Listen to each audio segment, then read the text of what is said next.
Assalamualaikum warahmatullahi wabarakatuh. Selamat pagi, salam sejahtera untuk kita semua. Shalom, Om Swastiastu, Namo Buddhaya, salam kebajikan.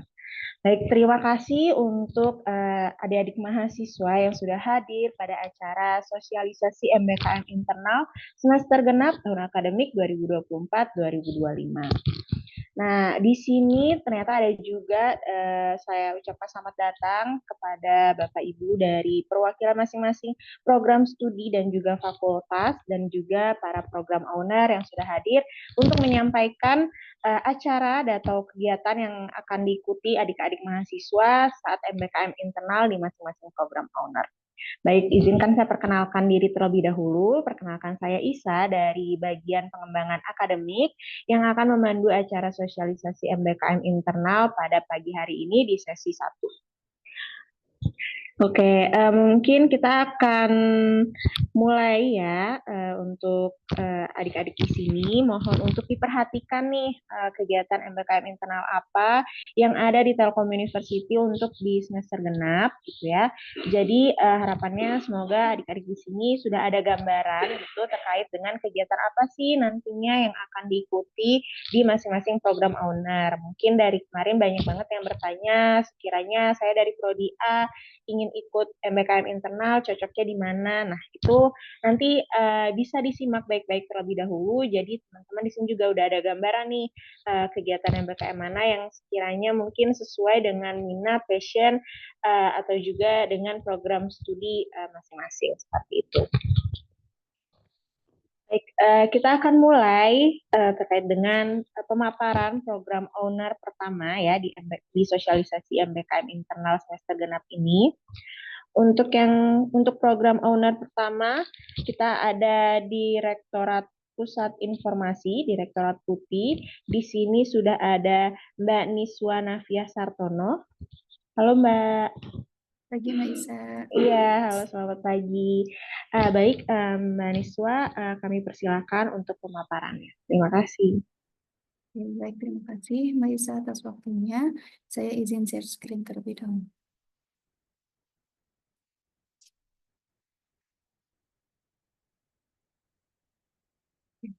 Apakah layar saya sudah terlihat, Mbak? Baik, sudah Mbak. Sudah. Ya, baik, ya izin saya mulai. Bismillahirrahmanirrahim. Assalamualaikum warahmatullahi wabarakatuh. Selamat pagi kepada rekan-rekan semua. Terima kasih kepada BPA ya yang sudah memfasilitasi untuk perkenalan mengenai program dari MBKM yang diadakan di Direktorat Pusat Teknologi Informasi di Telkom University. Perkenalkan, saya Niswa Navia dari tim sumber daya yang memang mengurusi perihal sumber daya baik itu magang maupun PKL yang akan diadakan di Direktorat Putih. Baik, untuk yang pertama mungkin perkenalan sedikit ya di program MBKM di Direktorat Putih itu disebutnya biasa dengan Putih Advanced Internship Program. Nah, Putih Advanced Internship Program ini apa sih gitu ya? Nah, untuk programnya itu merupakan program magang yang dilaksanakan di Direktorat Putih Telkom University di kampus utama di Bandung yang diadakan pada tahun ajaran sesuai yang dipaparkan oleh BPA, yaitu pada periode Februari 2025 hingga Juni 2025. Nah, untuk metode magangnya sendiri itu pembelajarannya adalah project-based learning, di mana nanti teman-teman yang mendaftar gitu ya MBKM di Direktorat Putih akan dibimbing oleh mentor yang berpengalaman dalam bidangnya, baik kepala urusan langsung di sini ataupun kepala bagian ataupun stafnya langsung. Nah, mahasiswa juga akan diberikan tugas mengerjakan proyek real ya gitu, proyek aplikasi yang ada di Direktorat Putih secara langsung dengan bimbingan dari mentor-mentor yang secara langsung juga menjadi KOR ataupun kabak di bagian Direktorat Putih. Nah, untuk posisi magang tersedia ini lumayan banyak dibandingkan dari tahun yang lalu. Untuk tahun lalu kita hanya ada membuka 3 bagian, nah sekarang kita ada 6. Untuk yang pertama ada posisi di IT Security, di mana untuk IT Security ini mahasiswa akan berkecimpung di dunia pusat data dan keamanan cyber. Nah, kemudian ada lagi backend developer gitu ya. Nah, mahasiswa nanti akan berkecimpung di dunia implementasi dan perancangan API spec. Kemudian juga ada technical writer, di mana mahasiswa akan berkecimpung di dunia pendokumentasian dari seluruh pengembangan aplikasi dan menganalisis proses dari bisnis aplikasi.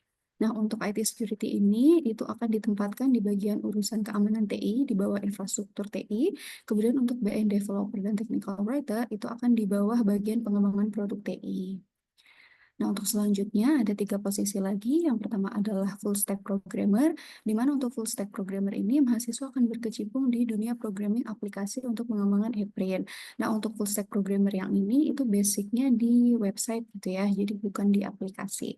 Kemudian untuk yang full stack programmer WordPress itu mahasiswa akan berkecimpung di dunia programming website, tapi khususnya di bagian WordPress. Kemudian ada bagian digital branding, di mana mahasiswa akan berkecimpung di dunia digital branding yang berhubungan dengan SEO atau Search Engine Optimization pada website.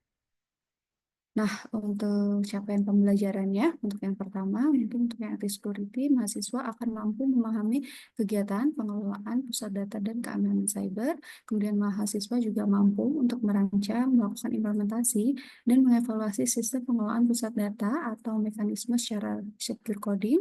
Kemudian mahasiswa mampu menerapkan pengetahuan teoritis pada masalah yang ada dalam pengelolaan pusat data dan keamanannya. Kemudian untuk yang capaian pembelajaran bagian backend developer, yaitu mahasiswa diharapkan mampu untuk merancang API spec berupa parameter-parameter input dan response sesuai dengan kebutuhan proses bisnis aplikasi yang ada di Direktorat Putih. Kemudian mahasiswa juga mampu mengimplementasikan REST API dari rancangan API spec tadi. Dan yang terakhir, mahasiswa mampu membuat dokumentasi API spec dengan baik yang bisa di-delivery ke front-end sesuai dengan proses bisnis aplikasi. Nah, untuk capaian pembelajaran untuk posisi technical writer, yaitu pertama, mahasiswa mampu melakukan pengumpulan identifikasi terhadap kebutuhan aplikasi. Kemudian mahasiswa juga mampu membuat dokumentasi dari seluruh pengembangan aplikasi. Mahasiswa juga mampu mengimplementasikan hasil analisis proses bisnis aplikasi ke dalam dokumentasi proses bisnis aplikasi. Nah, biasanya nanti technical writer ini akan bekerja dalam sebuah tim yang tergabung gitu ya antara BE, front end, programmer dan lain-lain. Kemudian untuk capaian pembelajaran yang full stack programmer, yaitu yang pertama, mahasiswa mampu menganalisis masalah dengan pemahaman Perl untuk pengembangan logika back-end dan fungsionalitas e-print. Mahasiswa juga mampu berkontribusi dalam menyelesaikan persoalan SQL untuk berinteraksi dengan database MySQL maupun MariaDB. Kemudian mahasiswa juga mampu memahami bahasa pemrograman HTML, CSS, dan JavaScript untuk membuat dan menyesuaikan antarmuka pengguna pengalaman pengguna. Kemudian mahasiswa juga mampu mengintegrasikan XML untuk mendata dan pertukaran data dan RESTful API untuk integrasi dengan sistem lain. Nah, untuk capaian pembelajaran posisi full stack programmer WordPress, yang pertama, mahasiswa mampu menganalisis masalah mengenai pemrograman dengan HTML, CSS, JavaScript, jQuery, dan alat pengembangan seperti SASS. Mahasiswa mampu berkontribusi secara nyata dalam menyelesaikan kompleksitas persoalan yang berkaitan dengan PHP, MySQL, dan RESTful API. Kemudian mahasiswa juga memahami perihal Git untuk version control, serta alat pengembangan modern seperti Webpack dan Gulp. Kemudian mahasiswa juga mampu menganalisis permasalahan WordPress spesifik dan dengan membangun tema plugin dan menggunakan sistem hook di WordPress. Kemudian untuk mencapai yang terakhir, posisi digital branding, yaitu capaian pelajaran yang pertama, mahasiswa mampu menganalisis masalah mengenai Search Engine Optimization atau SEO, serta menawarkan berbagai alternatif solusi untuk menyelesaikan persoalan tersebut. Mahasiswa juga diharapkan mampu berkontribusi secara nyata dalam menyelesaikan kompleksitas persoalan yang berkaitan SEO dengan WordPress sebagai wujud dari tanggung jawab magang tadi. Nah, untuk bentuk pembelajarannya di kita itu yang pertama pasti ada studi literatur ya sebelum mahasiswa itu diberikan project real, itu kita akan ada sharing knowledge terlebih dahulu dengan para mentor, baik KUR ataupun staf ataupun kabak di sini. Kemudian nanti mahasiswa diberikan kesempatan untuk meriset gitu ya mengenai transfer knowledge yang telah disampaikan tadi gitu. Jadi tidak semata-mata gamblang hanya langsung mengerjakan. Kemudian nanti selanjutnya mahasiswa akan diberikan kesempatan untuk melakukan real proyeknya gitu ya, pekerjaannya gitu selama proses magang. Kemudian nanti pasti juga akan ada sesi diskusi gitu ya. Biasanya kalau misal untuk pembuatan sebuah project gitu biasanya di kami akan ada evaluasi baik itu per minggu, per 2 minggu, ataupun per 1 bulan sesuai dengan ketentuan nanti di projectnya. Kemudian nanti akan ada laporan target kinerja di mana nanti teman-teman mahasiswa akan dilatih untuk presentasi gitu ya mengenai projectnya seperti apa, progresnya seperti apa. Kemudian yang terakhir adalah evaluasi dari semua yang telah dikerjakan oleh mahasiswa.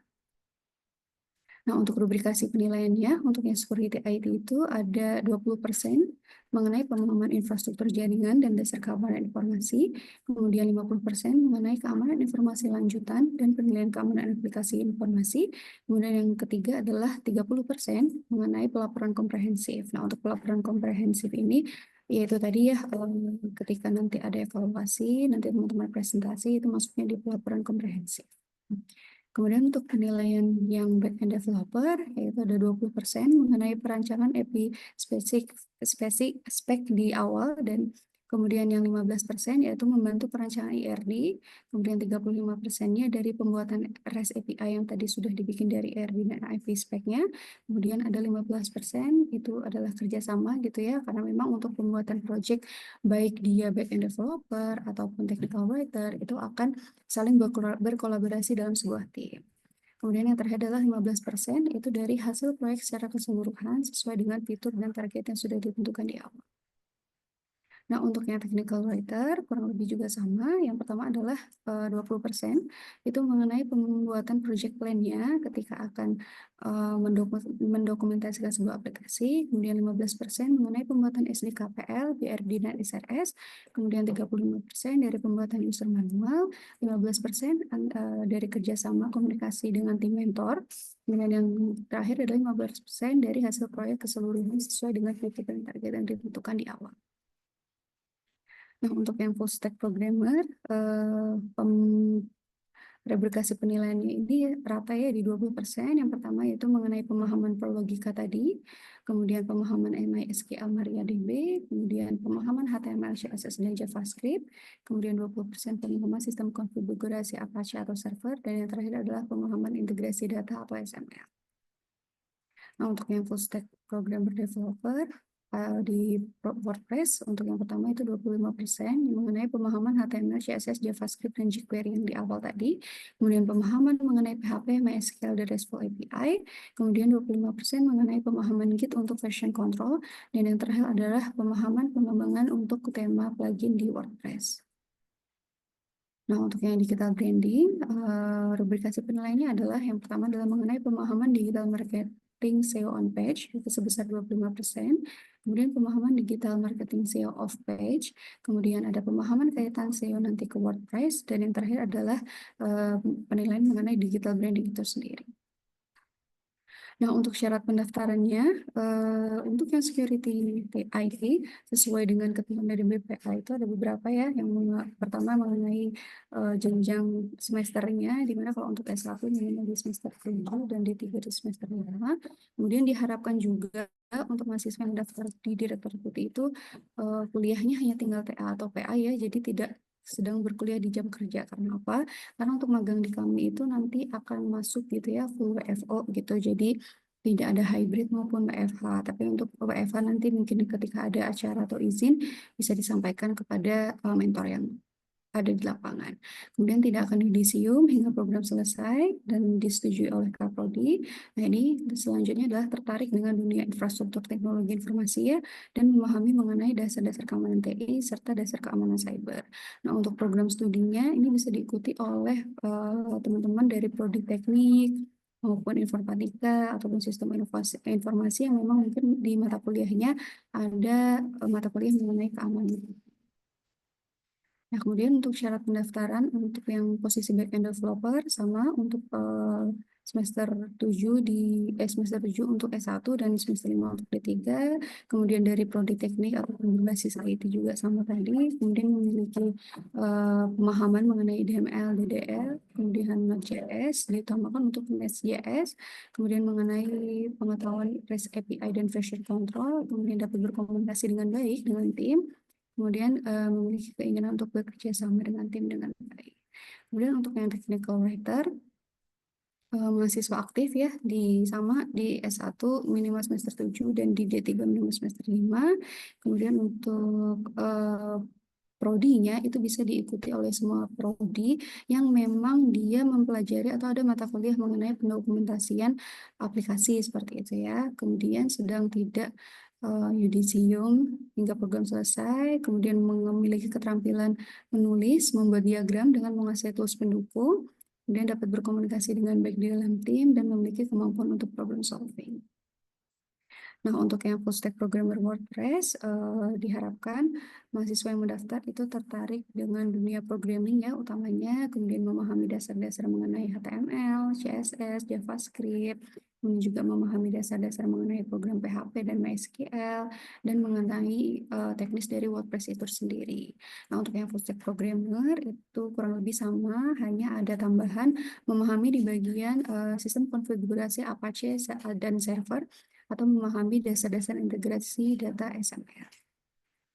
Nah, untuk yang digital branding sendiri, sama kurang lebih juga dari jenjangnya di S1 itu minimal semester 7 dan D3 minimal semester 5. Kemudian dari prodi yang berkaitan dengan digital marketing gitu ya, bisa dari manajemen ataupun prodi manajemen informatika juga. Pokoknya kalau misalnya memang ada mata kuliah mengenai digital branding ataupun digital marketing, bisa mendaftar, kemudian memahami dasar mengenai SEO tadi, dan mampu beradaptasi dengan dunia WordPress. Karena nanti untuk ilmu SEO-nya ini akan diaplikasikan di WordPress atau di website di Telkom University. Nah, untuk working hour-nya bisa dilihat, mungkin nanti bisa dibaca lagi secara detail. Ada bulan ke-1 hingga bulan terakhir. Kemudian ada backend developer. Nah, rata-rata untuk semua working hours yang ada di posisi di Direktur Putih itu bisa diklaim di 20 SKS. Kurang lebih juga sama, nanti mungkin bisa dibaca detailnya, kurang lebih di 57.600 menit ya. Jadi nanti bisa dicek lagi untuk konversinya sekitar 20-21 SKS maksimal. Nah, untuk timeline kegiatannya sendiri, kami mengikuti dari BPA, mulai dari pendaftarannya bisa didaftar melalui SIMKA hingga 29 Januari, kemudian nanti akan ada seleksi administrasi. Nah, untuk di kami itu seleksi administrasinya berbeda-beda ya, ada beberapa posisi yang memang harus wawancara, nanti mungkin di tanggal segini akan dihubungi untuk wawancara gitu ya, untuk ditanyakan mengenai kesediaannya, terutama untuk tadi yang WFO. Kemudian untuk pengumumannya itu di 7 Februari maksimal. Kemudian untuk pelaksanaan magangnya serentak sama dari BPA di tanggal 17 Februari hingga 14 Juni. Dan yang terakhir adalah presentasi final, itu biasanya di H-4 atau H-5 sebelum magang itu selesai, yaitu sekitar tanggal 10 sampai 14 Juni.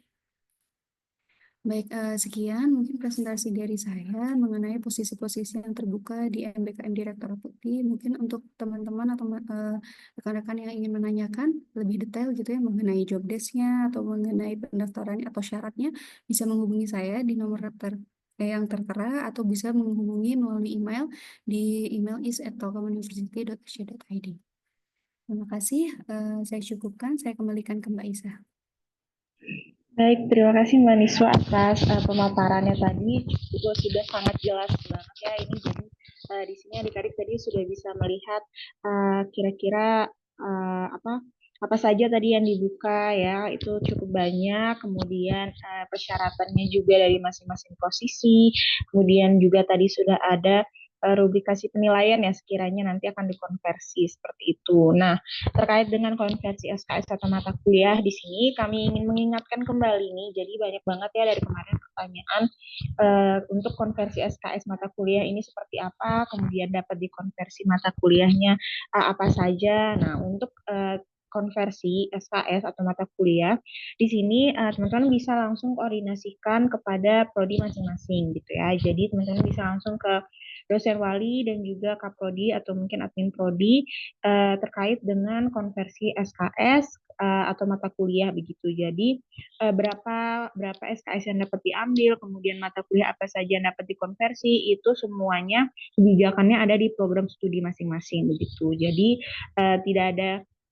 tidak ada dari BPA ataupun dari program owner gitu yang dapat mengetahui di sini kalian akan dikonversikan ke mata kuliah apa dan berapa SKS yang akan dikonversikan. Seperti itu mungkin terkait tambahan nih ya, terkait dengan tadi konversi SKS gitu, agar tidak ada yang bingung gitu. Nah, dan juga tadi mungkin bisa di-highlight ya, kalau untuk di Putih sendiri tadi minimal rata-rata itu di semester 7 dan sisa TA aja gitu ya mahasiswa ya.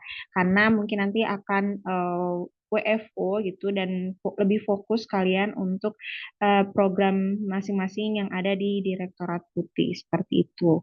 Tadi semoga dapat disimak baik-baik. Jika ada pertanyaan, di-keep dulu pertanyaannya. Nanti kita akan lanjut ke dua program owner. Setelah itu kita akan ada sesi diskusi dan tanya jawab seperti itu. Baik, terima kasih Maniswa. Sekali lagi mohon dapat menunggu nanti untuk terkait dengan sesi tanya jawabnya. Baik, kita akan lanjut di sesi pertama ini kita akan lanjut ke program owner kedua ya. Di sini mungkin banyak yang sudah tahu juga ini dari fakultas gitu ya. Mungkin banyak juga di sini yang dari fakultas yang akan muncul. Oke, kita akan masuk ke program owner kedua. Di sini ada Fakultas Komunikasi dan Ilmu Sosial. Wow, di sini banyak banget nih mahasiswanya kayaknya dari FKS ya.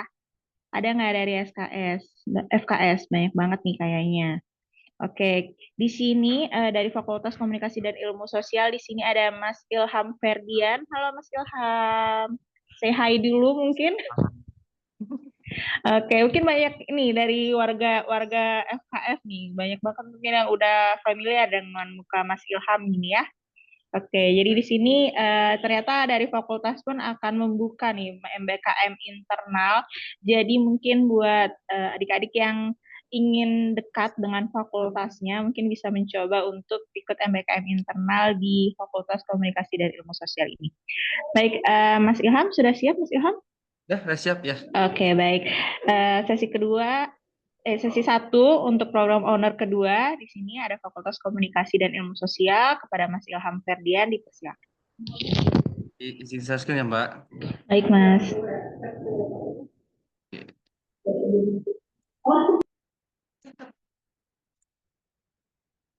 Oke, sudah terlihat? Sudah. Baik, silakan. Ini dari Fakultas Komunikasi dan Ilmu Sosial ya. Selamat pagi semuanya. Pagi. Oke.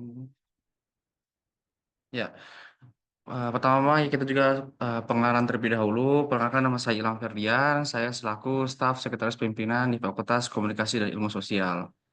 Baik, sebelum kita apa namanya?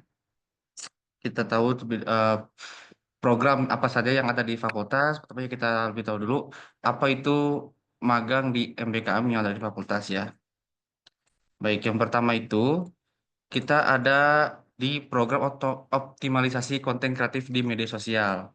Yang pertama di mana mahasiswa itu harus bisa meningkatkan kreativitas mahasiswa dalam menciptakan konten digital yang menarik dan relevan di media sosial. Yang kedua, mahasiswa itu dapat mendapatkan pengalaman yang praktis melalui pelatihan yang difokuskan pada teknik storytelling dan penggunaan alat desain digital untuk konten. Yang ketiga itu manfaatnya, program ini tidak hanya mengembangkan keterampilan bagi mahasiswa saja, tetapi juga menghasilkan konten yang berkualitas untuk meningkatkan engagement dan citra fakultas.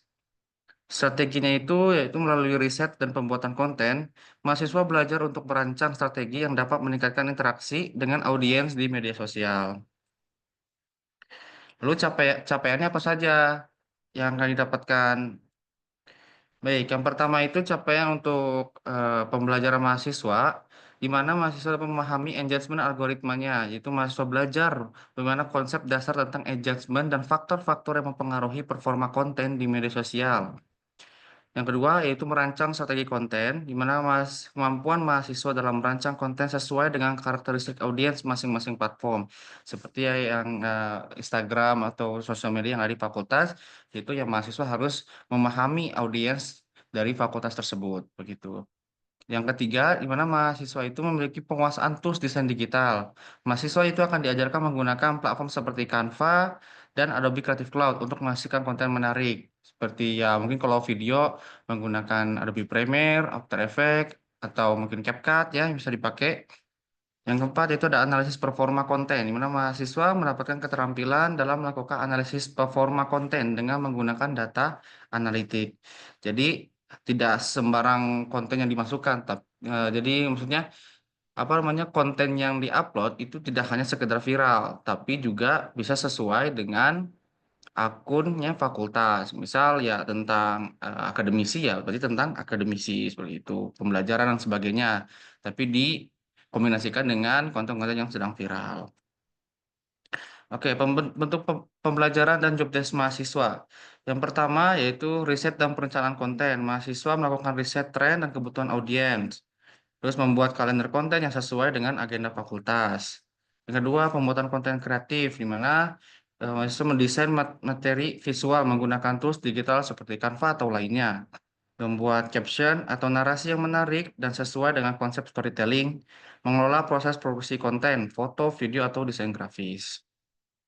Ketiga, publikasi dan manajemen media sosial. Itu mengunggah konten sesuai jadwal yang telah ditentukan, berinteraksi dengan audiens melalui komentar, pesan, atau fitur lainnya untuk meningkatkan engagement.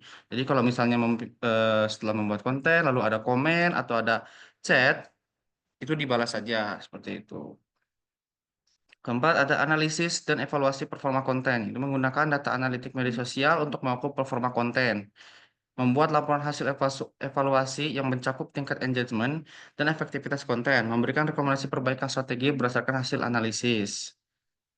Oke, selanjutnya yaitu ada eh, kolaborasi tim dan stakeholder, bekerja sama dengan unit di lingkungan fakultas, menyusun presentasi hasil kerja untuk dinilai oleh pembimbing unit terkait.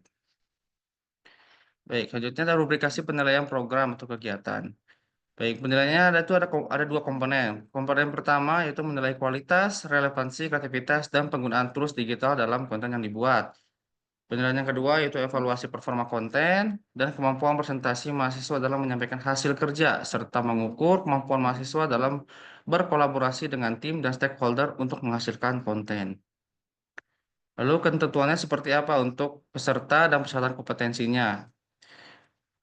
Oke, yang pertama itu, ketentuan untuk peserta adalah mahasiswa yang aktif di Universitas Telkom Bandung dan telah menyelesaikan mata kuliah dasar yang relevan, misalnya seperti komunikasi visual, multimedia produksi film, program TV, atau konten digital, dan lain sebagainya. Yang kedua, persyaratan kompetensinya itu memiliki pemahaman dasar tentang media sosial dan penggunaannya, menguasai aplikasi desain digital seperti Canva, Adobe Creative Cloud, atau sejenisnya. Kemampuan komunikasi yang baik untuk menyampaikan ide dan berkolaborasi. Kemampuan dasar dalam analisis data media sosial akan menjadi nilai tambah. Untuk timeline pelaksanaannya, di bulan pertama yaitu kita melakukan persiapan dan perencanaan. Bulan kedua penyusunan strategi konten. Bulan ketiga produksi konten. Keempat publikasi konten ke platform media sosial. Di bulan kelima kita monitoring dan evaluasi. Bulan keenam yaitu laporan akhir dan presentasi. Baik, ini perhitungan working hour-nya ya. Pengisian disesuaikan dengan beban aktivitas yang dikerjakan oleh satu orang mahasiswa selama kegiatan. Optimalisasi konten kreatif di media sosial untuk meningkatkan engagement. Yaitu satu SKS setara dengan 45 jam, maksimal 900 jam, 54.000 menit. Jadi maksudnya itu begini. Baik, itu persiapan dan perencanaan. Di mana itu 10% ya, 33,3%. Di mana dilakukan selama 2 minggu dengan estimasi alokasi waktu 45 jam per minggu. Total waktu yang dialokasikan adalah 90 jam yang berkontribusi sebesar 10% dari keseluruhan aktivitas. Yang kedua, tidak lupa untuk konsultasi dengan pembimbing. Itu dilakukan sama 2 minggu dengan waktu 45 jam per minggu dengan total 90 jam. Selanjutnya, di bulan kedua itu penyusunan strategi konten, yaitu membuat konsep ide kreatif dengan waktu 2 minggu, intensitas waktunya 90 jam per minggu, yang menghasilkan total 180 jam. Ini berkontribusi sebesar 20% dari keseluruhan pekerjaan. Lalu selanjutnya, finalisasi storyboard dilakukan selama 2 minggu dengan alokasi 90 jam total. Tahap ini memastikan bahwa seluruh rencana produksi sudah siap dan sesuai dengan tujuan konten.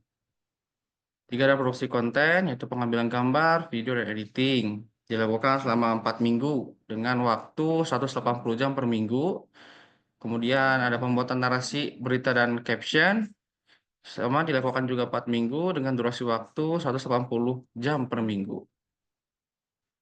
Selanjutnya melakukan publikasi konten ke platform media sosial.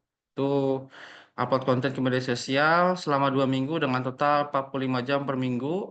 Lalu setelah di-upload, kita melakukan monitoring dan interaksi.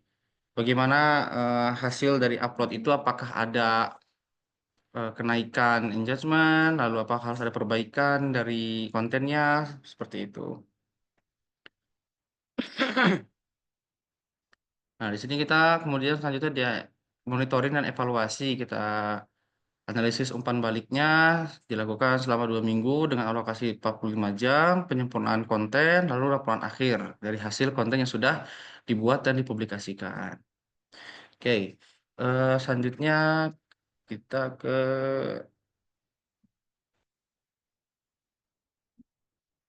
website.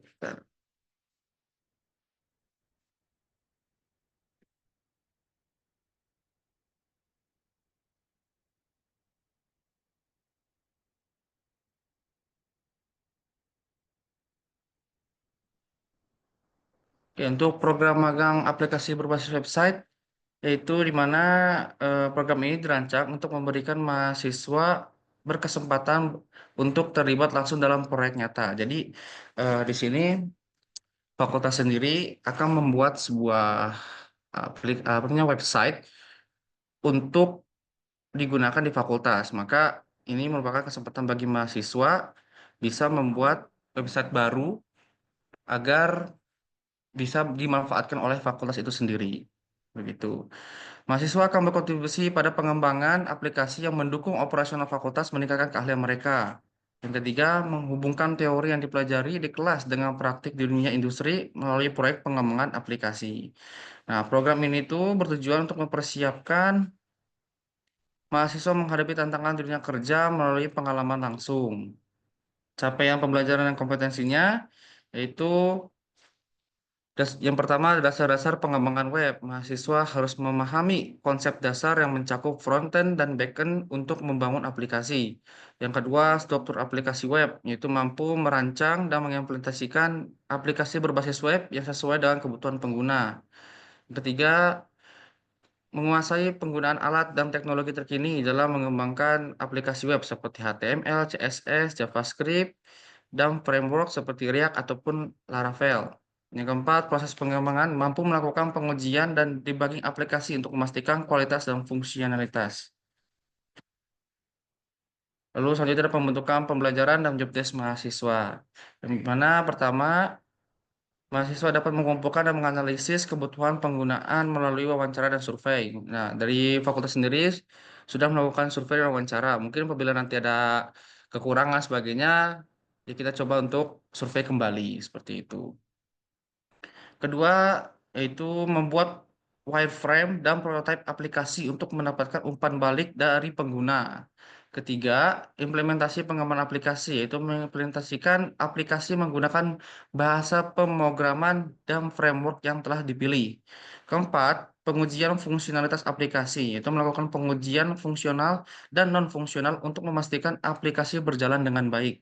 Jadi nanti setelah aplikasi sudah dibuat, maksudnya website telah dibuat, kita uji coba terlebih dahulu apakah website ini bisa berjalan dengan baik. Seperti itu. Selanjutnya kita menyusun dokumentasi teknis. Jadi nanti kita setelah memang website tersebut sudah bisa digunakan, kita buat video cara penggunaan website tersebut agar bisa disampaikan kepada para penggunanya nanti. Jadi tidak disampaikan berulang-ulang. Jadi hanya video panduan saja yang akan membantu. Seperti itu.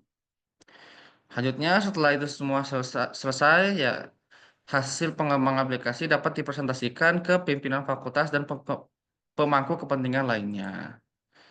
Penilaiannya hampir sama seperti yang website tadi, yaitu menilai dari kualitas relevansi kreativitas, terus penggunaan tools digital dalam website, evaluasi performa konten dan kemampuan presentasi mahasiswa dalam menyampaikan hasil kerja, serta mengukur kemampuan mahasiswa dalam berkolaborasi dengan tim dan stakeholder.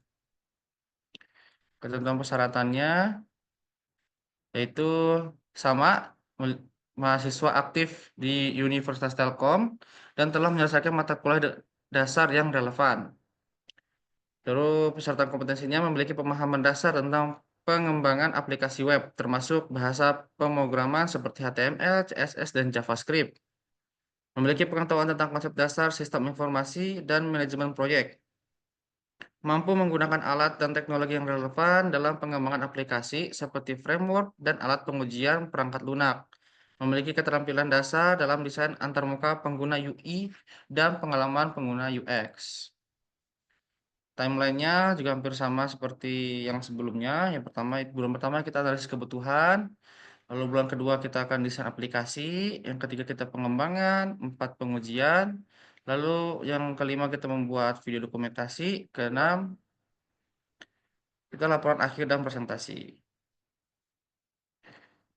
Oke, perhitungan working hour-nya yaitu yang pertama analisis kebutuhan, mengumpulkan data dan informasi, dilakukan selama 2 minggu dengan 45 jam per minggu. Lalu totalnya itu sebesar 10%. Konsultasi dengan pembimbing juga sama, 2 minggu dengan 45 jam per minggu. Di bulan kedua, kita melakukan desain aplikasi dengan waktu 2 minggu dengan intensitas 90 jam per minggu, menghasilkan 180 jam. Kontribusi ini sebesar 20%. Kemudian melakukan pembuatan prototipe, dilakukan selama 2 minggu dengan alokasi 90 jam totalnya. Oke, selanjutnya itu pengembangan, membuat wireframe dan prototipe aplikasi, dilakukan sebanyak 360 jam, yaitu selama 8 minggu untuk pengembangan aplikasi. Dan kemudian pengujian itu selama 4 minggu dengan total 90 jam per minggunya. Selanjutnya, ya kita monitoring dan evaluasi dari hasil yang sudah dibuat. Oke, mungkin itu yang bisa saya sampaikan, Mbak Isa. Terima kasih banyak. Ya. Baik, terima kasih banyak Mas Ilham atas pemaparannya terkait tadi ada 2 program ya Mas ya? Ada 2 program. Nah, untuk pendaftarnya ini bebas ya berarti ya Mas? Atau khusus nih, ada khususnya? Kalau dari pendaftaran sih bebas, yang penting sesuai dengan relevan mata kuliah yang sudah diambil. Dan Oh, apalagi terkait website ya. Karena kan di fakultas sendiri tidak ada tuh. iya iya iya, oke oke. Nah gitu ya. Jadi mungkin tadi teman-teman mungkin kalau misalkan ada gambaran pertanyaan, wah ini bisa daftar nggak ya atau khusus FKS aja gitu. Nah tadi sudah dijawab ya. Ternyata ini bebas asalkan kualifikasinya memenuhi terkait dengan persyaratan yang ada seperti itu. Apalagi khususnya untuk pembuatan web gitu ya. Kayak gitu mungkin. Terima kasih banyak Mas Ilham. Terima kasih Mbak Mohon Isa. untuk tetap standby ya, nanti kita akan ada sesi tanya jawab setelah satu program owner ini. Baik, mungkin juga buat teman-teman yang sudah punya pertanyaan gitu ya, takut lupa atau gimana, mungkin boleh langsung bertanya terkait dengan 2 program owner tadi di kolom chat gitu. Formatnya teman-teman tolong isikan nama lengkap, kemudian program studi, lalu pertanyaannya gitu. Oke. Nah, di sesi pertama ini kita akan masuk ke program owner ketiga. Mungkin banyak juga yang sudah menanti-nanti. Di sini kita punya program owner PRA gitu ya, atau bagian Public Relation dan Analytics. Di sini sudah ada Pak Daris Rohmansyah Maulana. Sudah ada Pak Daris? Halo, selamat pagi Mbak. Iya, selamat pagi Pak. Wah, ini dari acara sebelah langsung Udah pindah muncul nih Mbak? ya. Selamat pagi. Punten ya, agak pakai kaos karena ada Iya, acara di kantor. baik-baik, nggak apa-apa. Oke, Pak Daris sudah siap untuk presentasinya? Boleh izin share Iya, nih Mbak ya? boleh Mangga. Oke, untuk sesi pertama di sosialisasi MBKM internal semester garap ini, kita akan ke program owner bagian Public Relation dan Analytics kepada Pak Daris Rohmansyah Maulana di Pusat. Oke. Baik, terima kasih Mbak. Bentar, saya.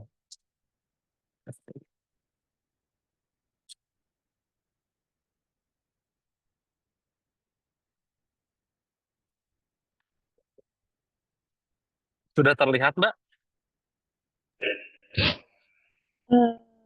Belum, Mas.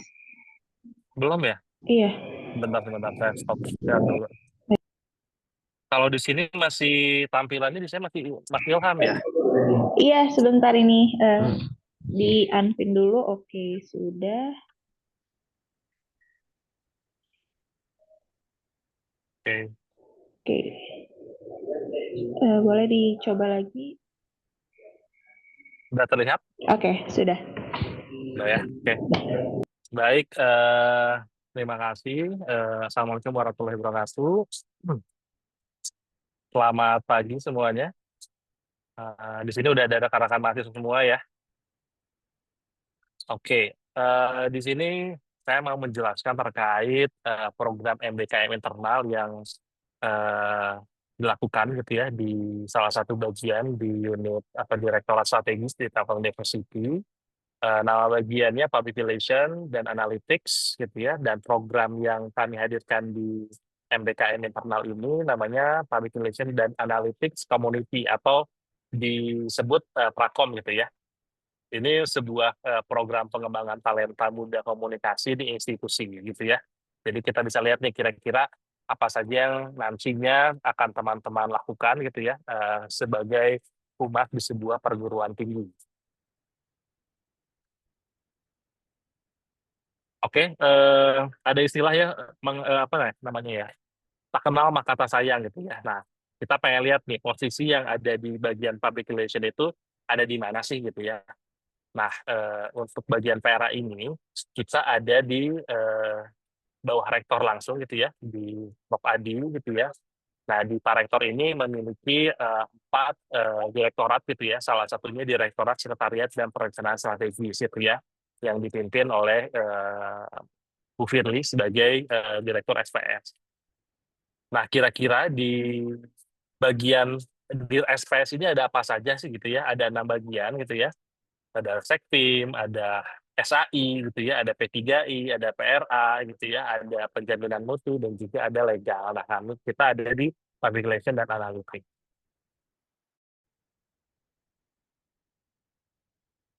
Oke, nah ini sebagian gambaran gitu ya terkait job desk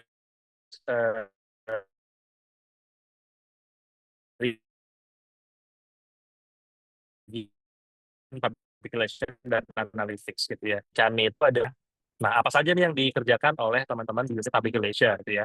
Nah, di sini kita biasanya gitu ya, job desk utama kita adalah peliputan dan juga publikasi berita gitu ya. Jadi nanti banyak kita berhubungan dengan produksi berita gitu ya, baik yang akan kita share di websitenya institusi gitu ya, atau nanti akan kita kirimkan ke rekan-rekan media gitu ya. Nah, di peliputan dan publikasi berita ini gitu ya, kita membaginya menjadi 2 kategori ya, yang tematik gitu ya. Karena sesuai dengan visinya Telkom University gitu ya, menjadi Research and Entrepreneur University gitu ya. Nah, di sini kita ada 2 gitu ya, terkait edukasi yang jelas gitu ya, dan juga entrepreneur gitu ya. Kemudian ada riset dan inovasi. Jadi ini topik berita atau ya topik publikasi yang memang sedang kita programkan gitu ya, di luar topik-topik lainnya gitu ya. Kemudian selain peliputan berita, ada juga pengelolaan konten media sosial. Nah, di sini kita belajar nih bagaimana merancang gitu ya, membuat ide gitu ya untuk pengelolaan media sosial gitu ya, baik di Instagram, baik di YouTube, di TikTok gitu ya, dan lain-lain. Nah, tentunya berkaitan dengan fotografi dan juga videografi gitu ya. Selain itu, sebagai pendukung karena nggak mungkin kita menghadirkan gitu ya sebuah apa namanya, konten gitu ya tanpa desain. Nah, di sini juga teman-teman apa namanya, berkontribusi gitu ya, salah satu job desk itu di graphic design dan juga motion gitu ya. Dan yang ketiga, ini ada di protokol kegiatan event institusi, baik itu kunjungan gitu ya, ataupun memang misalkan event institusi seperti wisuda gitu ya, seperti anniversary dan lain-lain. Nah, untuk unit selanjutnya gitu ya, di sini ada unit analytics gitu ya. Apa saja yang dikerjakan orang ya, tentunya itu yang dibikin, misalkan pekerjaan yang dibikin oleh unit public relation pasti akan dievaluasi oleh unit analytics gitu ya, dan kira-kira apa saja peluang yang bisa gitu ya public relation, tentunya di tim analisis gitu ya, lapor formasi data, dan juga yang ini yang paling penting juga pengelolaan isu eksternal gitu ya, atau manajemen krisis yang ada di Telkom University. Oke, kita belajar, kita masuk ke public relation ya, teman-teman. Nah, ini mungkin beberapa gambaran gitu ya terkait peliputan dan publikasi berita gitu ya. Nah, kita di sini di menu website gitu ya, tentunya ada apa ya? Ada menu terkait berita gitu ya. Dan kategori ya. Nanti teman-teman kategorinya gitu ya, satu persatu kategori. Nah, ini juga nih kategori-kategorinya terkait riset inovasi, ada BIMAS, FGJ, Sudah Reka, dan juga lain-lainnya.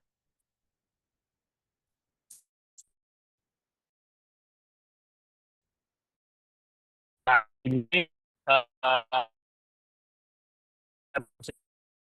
ya, nah ini kan satu tantangan ya teman-teman gitu ya, baik dari segi ide gitu ya, ataupun visual gitu ya. Nanti di sini teman-teman akan coba gitu ya, apa namanya, membuat satu konten media sosial, misalkan Instagram gitu ya, bagaimana konsepnya gitu ya, bagaimana konsep tersebut diimplementasikan dengan value atau goals dari yang Telkom University, gitu. Bagaimana teman-teman menganalisis audiens gitu ya, bagaimana menjadwalkan konten dan lain-lain.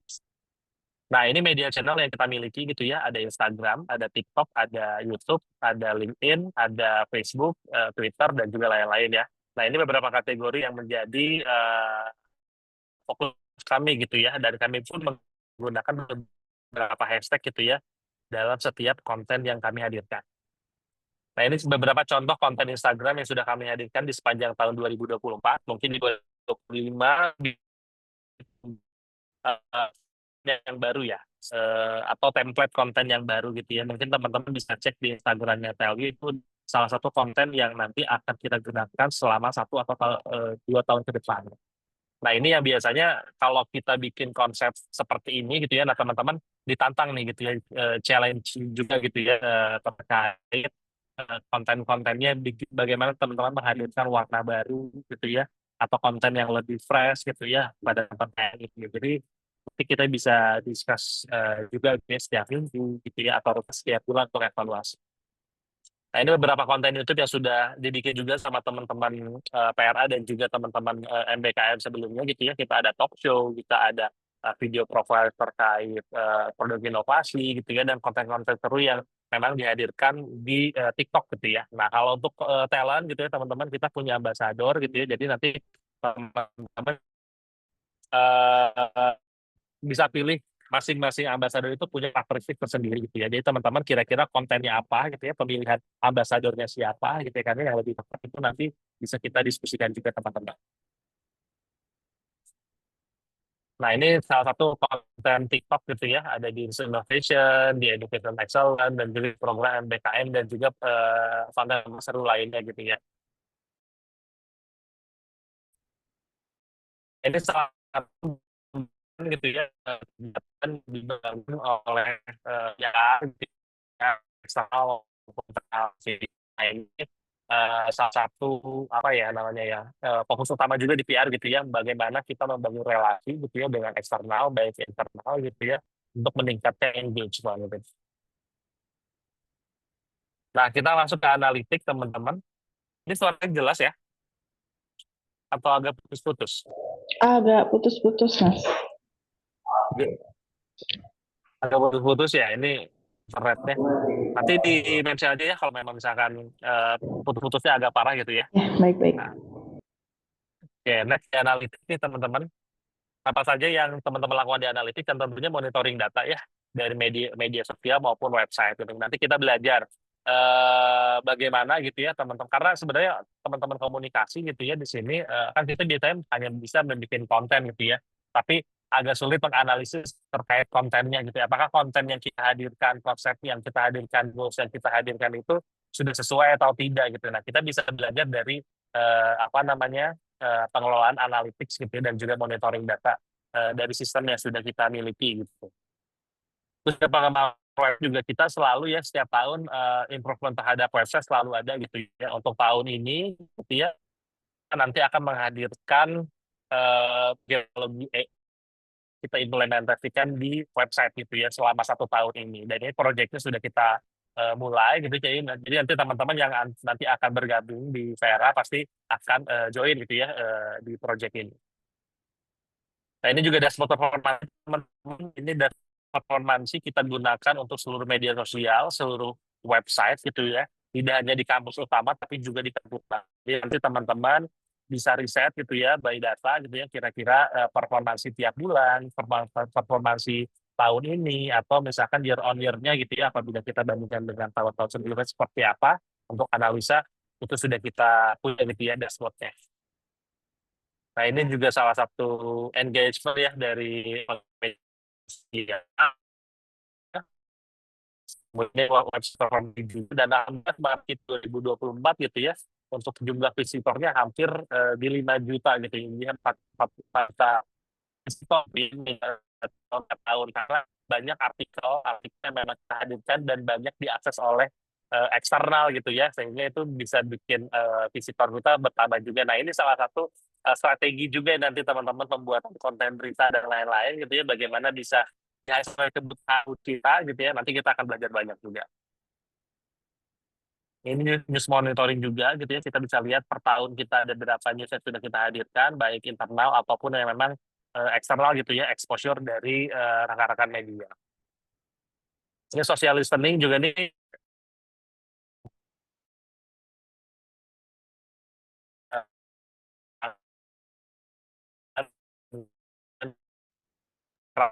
Punten Mas Daris, ini tadi hilang suaranya. maka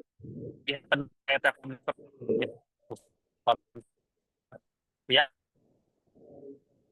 sekarang Mas Daris punten suaranya putus-putusnya cukup parah.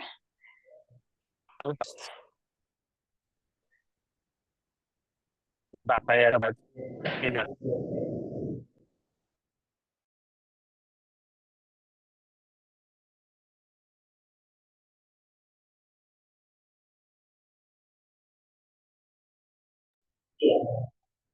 Oke, baik. Mungkin kita sambil menunggu Pak Daris gitu ya. Teman-teman di sini kalau misalkan ada pertanyaan bisa di kolom chat gitu. Kalau misalkan malu untuk membuka kamera, tapi kalau misalkan ada yang mau bertanya langsung, nanti bisa on cam aja ya. Oke, Pak Daris sudah muncul lagi. Sudah aman?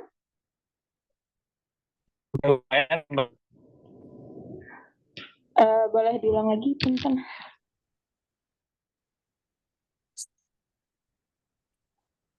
jaringannya ya bentar. Iya kayaknya. Oke, sekarang udah cukup jelas sih.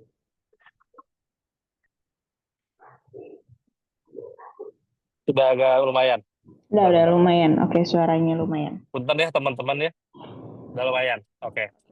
Ya tadi atau saya off cam dulu aja kali ya buat ini ya. Boleh. Oke, saya lanjut ya teman-teman.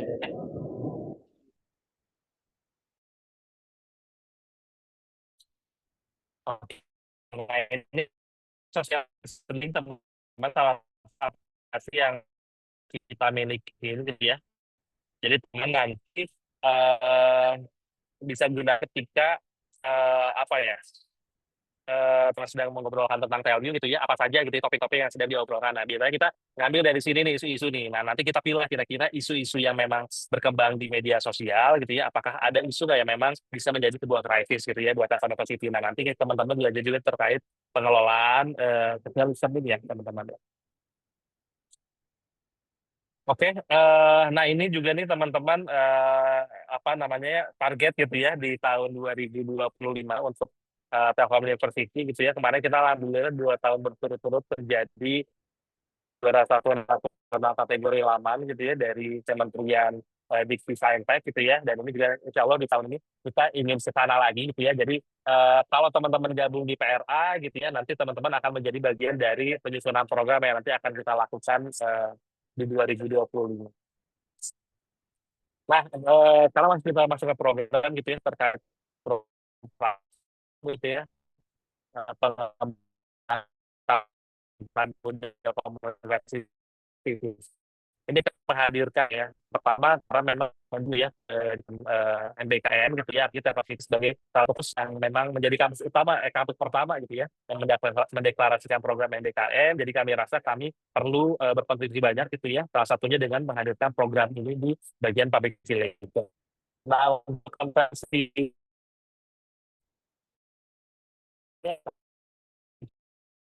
kita sampai 10 sampai 15 teman-teman. Program learning outcome yang memang kita pengen hadirkan di program ini gitu ya, bagaimana teman-teman bisa meningkatkan kemampuan dalam berpikir gitu ya, kemudian bagaimana menganalisis gitu ya, serta mengimplementasi strategi terkait komunikasi gitu ya. Teman-teman juga bisa menggunakan kemampuan dan penggunaan teknologi yang diberikan di bagian terakhir gitu ya. Untuk CLA ya, teman-teman mungkin bisa aplikasikan masalah-masalah praktis gitu ya untuk berpikir lebih imajinatif, kritis, positif dan lain-lain. Juga teman-teman ini bisa menganalisis, memilah gitu ya, bagaimana cara berkomunikasi dengan tepat gitu ya, kemudian banyak gitu ya, dan evaluasi dari pengaplikasian media sosial gitu ya, dari analisis media sosial yang tadi analitis gitu ya, dan lain-lain. Nah, jadi memang kita itu pembelajaran banyak nanti teman-teman akan dilakukan di bagian public relation gitu ya. Jadi yang utama itu adalah bagaimana teman-teman bisa menerapkan gitu ya, bagaimana strategi komunikasi yang teman-teman sudah dapatkan ketika di perkuliahan gitu ya, itu bisa diimplementasikan di bagian public relation gitu ya, terutama di pengelolaan kehumasan gitu ya, dan juga sosial media analytics dan juga website. Nah, bentuk luarannya nanti mungkin ada beberapa laporan yang dibuat nanti sama teman-teman gitu ya, dalam selama beraktivitas atau berkegiatan di public relation. Kemudian ini panduan penilaian juga gitu ya, penyetaraannya itu sampai dengan 20 SKS gitu ya, sesuai yang kami sudah sesuaikan dengan aturan yang ada gitu.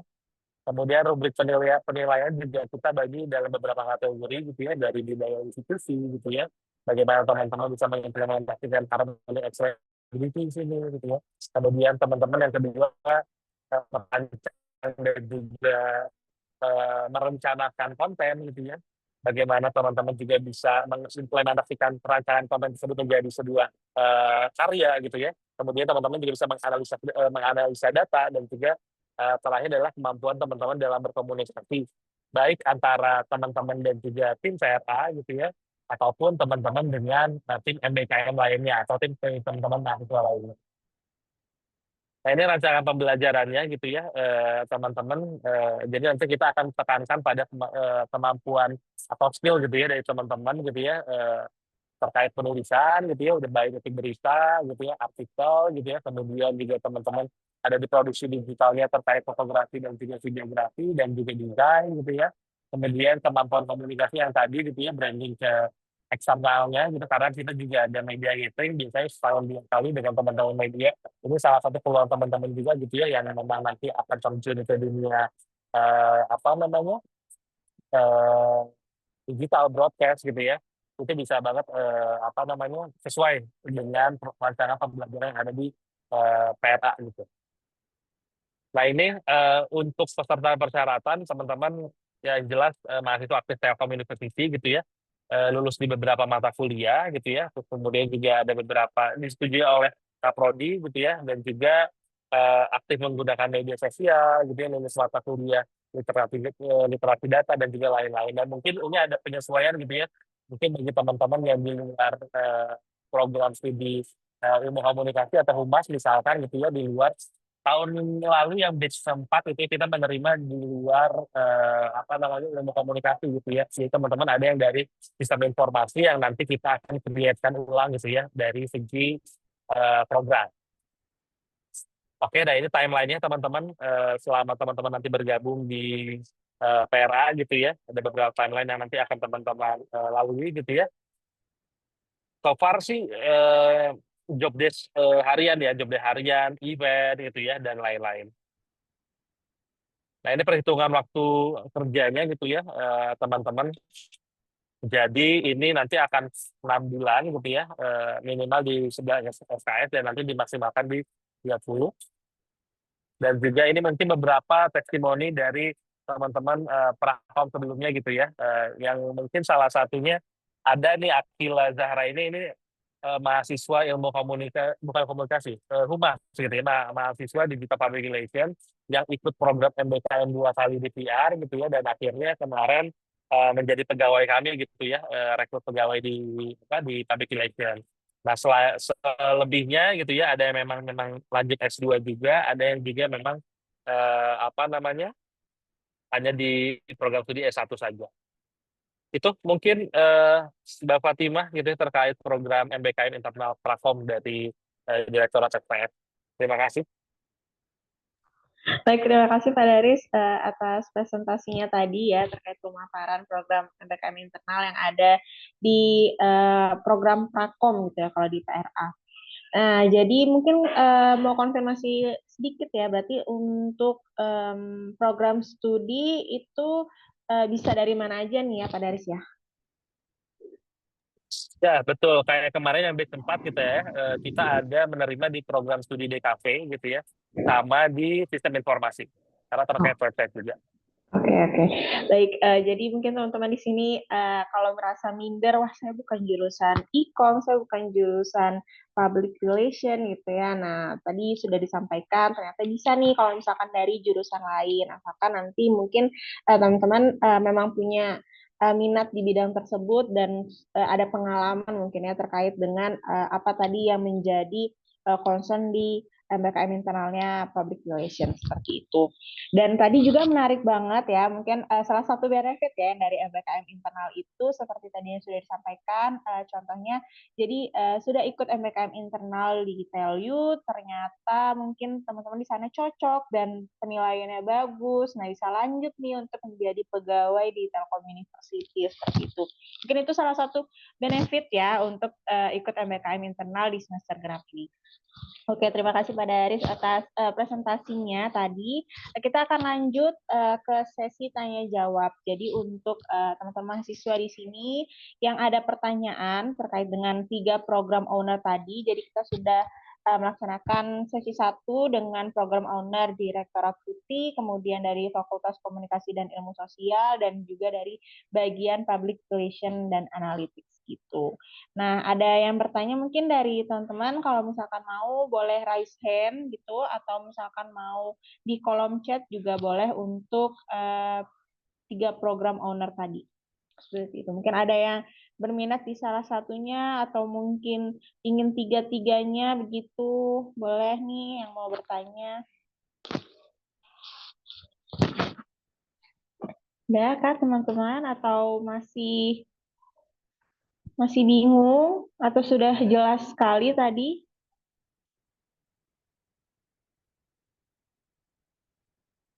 Oke, ada yang bertanya nih, Ilham Bahri, ini dari prodi mana Ilham? Ilham bisa ini nggak, bisa open mic nggak? Oh, dari MBTI. Kalau buat FEB gimana? Ilham rencananya mau ikut MBKM internal yang mana nih? Kayaknya tadi 3-3-nya bisa ya, cuman sesuaikan lagi nih, Ilham punya kompetensi nggak di salah satu program yang dibuka seperti itu. Ilham kira-kira tertarik mana? Patmi, kalau Patmi di sesi hari Senin kemarin, Ilham. Kalau hari ini kita di PUTI, Pusat Teknologi dan Informasi, kemudian di Fakultas Komunikasi dan Ilmu Sosial, dan bagian Public Relation dan Analytics gitu. Atau mungkin nanti Ilham ya di sesi kedua ada CAE mungkin ya kalau misalkan mau coba. Oke, mungkin ada teman-teman lain yang mau bertanya? Oke. Oke, ini untuk Putih mungkin Mbak Niswa masih ada? Mbak Niswa, ini ada pertanyaan dari Safa, program studinya tidak disebutkan, mungkin teman-teman nanti sekalian disebutin ya prodinya ya. Jadi ini bertanya untuk IT Security di Putih, berapa kuota mahasiswa yang akan diterima dan seleksinya bagaimana? Dan untuk informasi rangkaian pendaftaran di SIMKA, apakah dari Oke, mungkin untuk rangkaian informasi di SIMKA nanti ada di YouTube ya. Kalau kemarin belum ikut gitu ya. Mungkin pertanyaan terkait dengan kuota mahasiswa yang akan diterima dan seleksi untuk IT Security Indonesia. Ya, baik Mbak Isa, izin menjawab ya untuk Mas Safa. Untuk kuotanya di kita maksimal di 4 orang sih Mbak nanti yang akan diterima.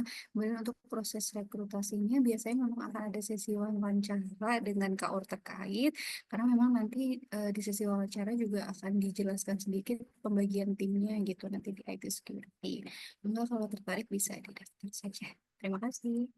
Baik, terima kasih Mbak Riswa. Mungkin untuk nanti dihubunginya tuh melalui apa Mbak? Melalui WA kah atau melalui email? Kalau saya WA sih Mbak biasanya nanti Oh, di melalui PCI ya. WhatsApp. Oke. Jadi teman-teman untuk email dan WhatsApp-nya nih untuk tetap standby dan nomornya tolong nomor yang aktif gitu ya. Jadi nanti kalau misalkan ada informasi-informasi dari program owner terkait dengan seleksi atau penerimaan lebih mudah seperti itu. Terima kasih Mbak Niswa atas jawabannya. Kita lanjut ini untuk RA mungkin Pak Daris bisa dibantu jawab terkait dengan apakah mata kuliah riset dan pengukuran humas termasuk dalam mata kuliah literasi data untuk persyaratannya? Terima kasih.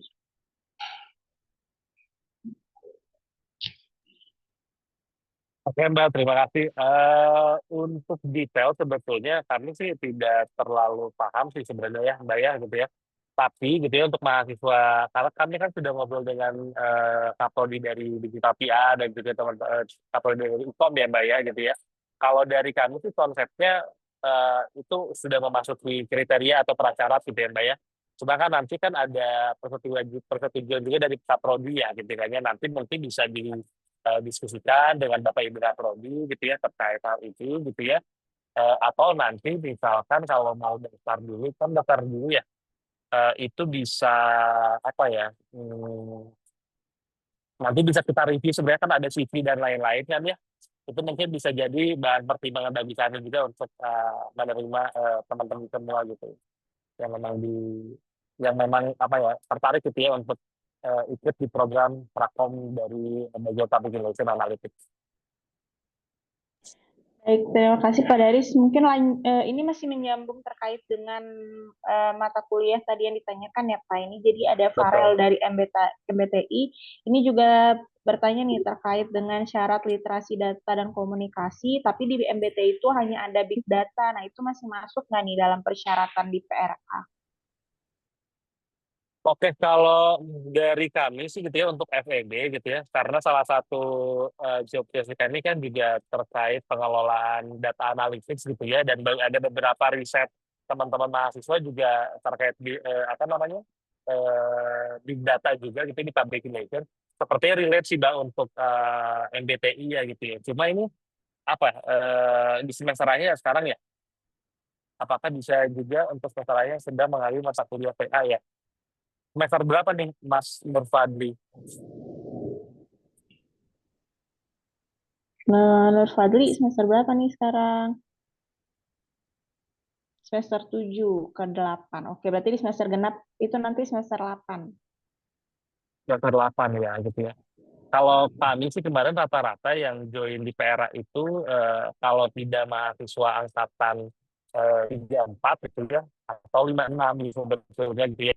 Kalau untuk yang visi kalau kemarin-kemarin tuh hampir tidak ada ya. Tapi kalau memang misalkan bisa apa namanya dimasukkan maksudnya secara aturan gitu ya, Mbak ya, dari BPA atau dari prodinya nggak apa-apa gitu. Kami sih sebetulnya open sih Mbak terkait itu.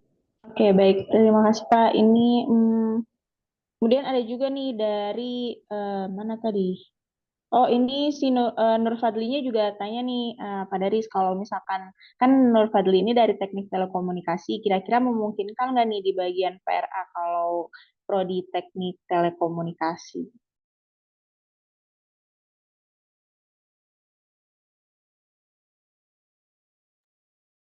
Harus direview dulu sih ya Mbak ya.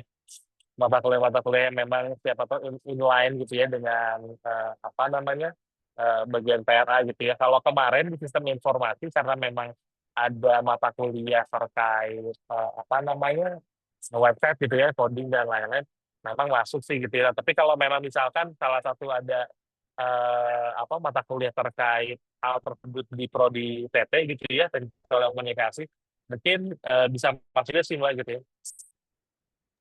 Baik, terima kasih Pak Dari. Semoga cukup jelas ya. Kemudian dari Fiona, dari Prodi Ilmu Komunikasi, kalau PRA itu rangkaian pendaftarannya seperti apa? Apakah ada wawancara lebih lanjut atau bagaimana?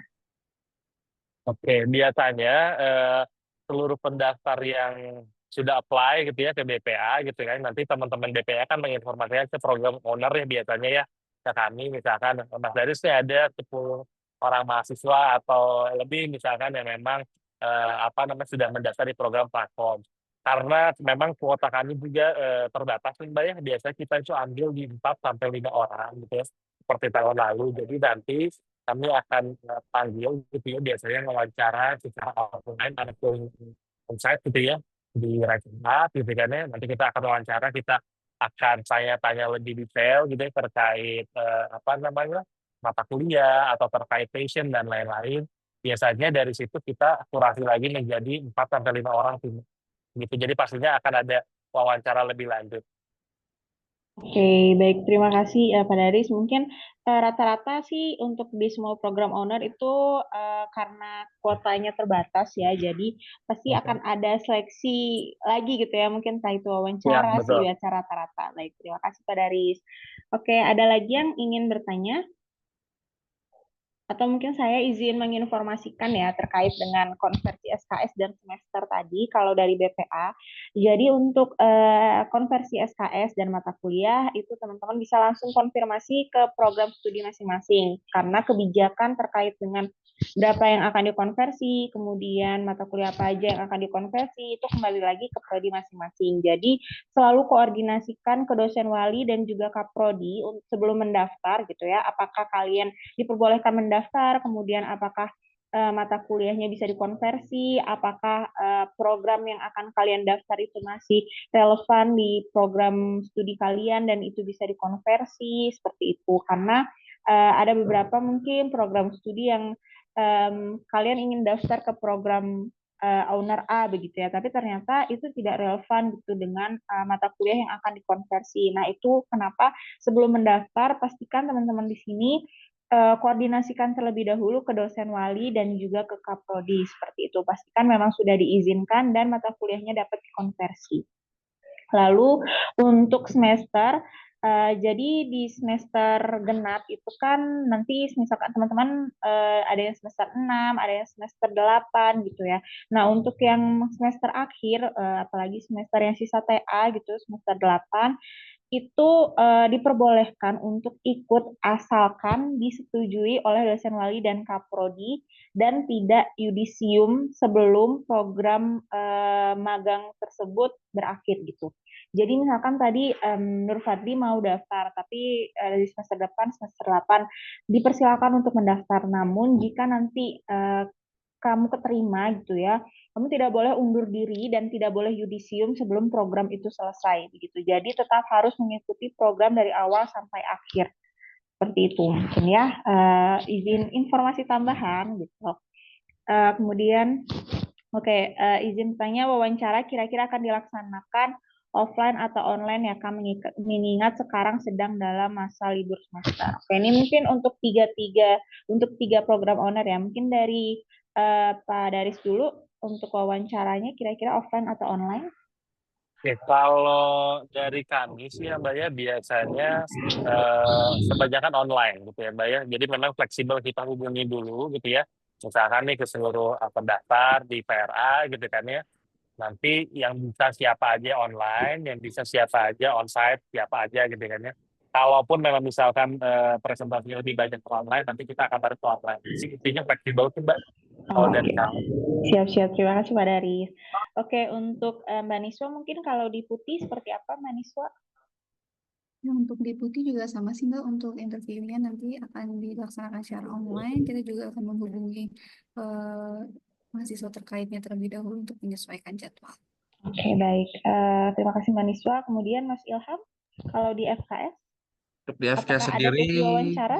wawancara ada, Oh, ada. tapi Oke. ya nggak akan secara offline, pasti kan secara online gitu. Secara Karena online ya. mempermudahkan bagi mahasiswa juga. Oke, siap. Terima kasih. Nah, jadi mungkin tadi bisa fleksibel gitu ya. Jadi teman-teman jangan takut. Mungkin yang sekarang lagi pulang kampung nanti tiba-tiba ke Bandung, nah nanti akan disesuaikan kembali. Seperti itu.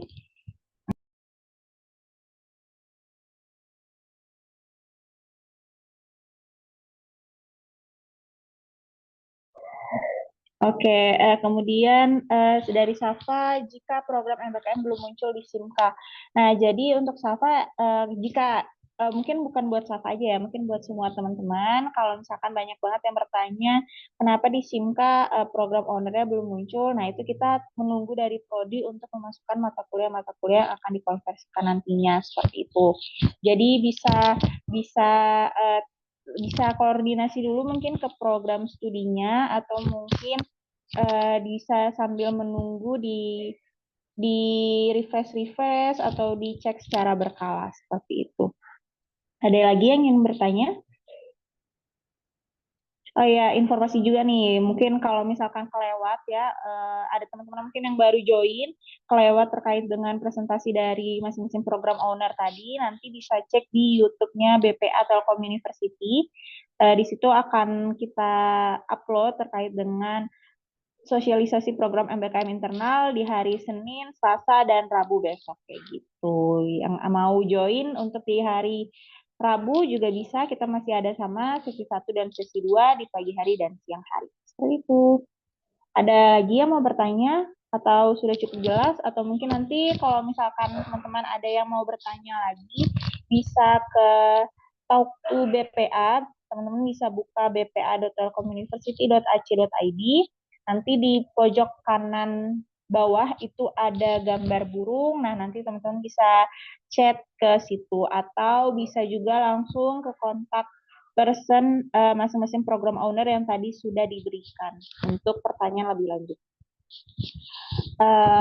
Ini dari siapa? Ini Danang. Untuk program owner dari LAC, apakah ada presentasi di hari ini? Oke, untuk LAC nanti di sesi kedua ya, nanti di siang hari jam 13.30. Tetap standby aja Danang. Terima kasih. Oke, ada lagi yang mau bertanya mungkin terkait dengan program owner Putih, SKS, dan juga PRA.